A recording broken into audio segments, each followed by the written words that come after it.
กลับมาพบกับ Kids DIY ค่ะวันนี้จะชวนมาดัดแปลงนมเปรี้ยวให้กลายเป็นเมนูคลายร้อนอย่างไอศกรีมไปทำไอศกรีมโยเกิร์ตคัพเค้กพร้อมๆกันเลยค่ะ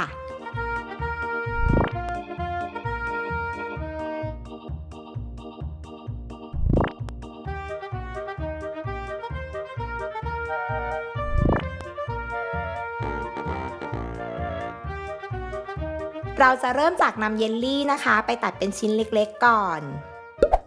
พอตัดเสร็จแล้วนะคะก็นำเยลลี่ใส่ลงในพิมพ์ที่เตรียมไว้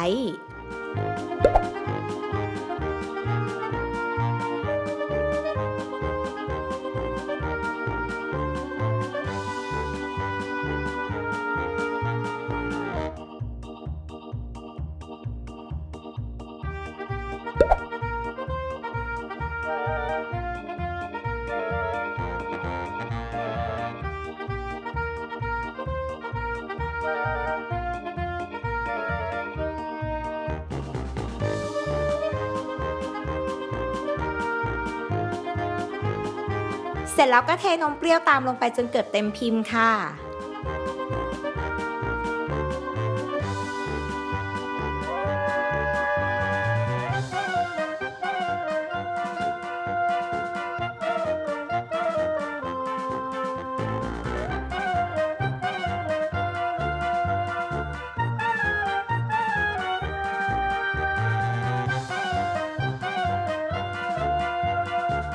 นำไปแช่ช่องฟรีซจนตัวนมเปรี้ยวแข็งตัวพอนมเปรี้ยวแข็งตัวเป็นไอศกรีมดีแล้วนะคะก็นำออกจากช่องฟรีซได้เลยค่ะตกแต่งอีกครั้งหนึ่งนะคะด้วยเยลลี่หรือว่าผลไม้ตามชอบได้เลย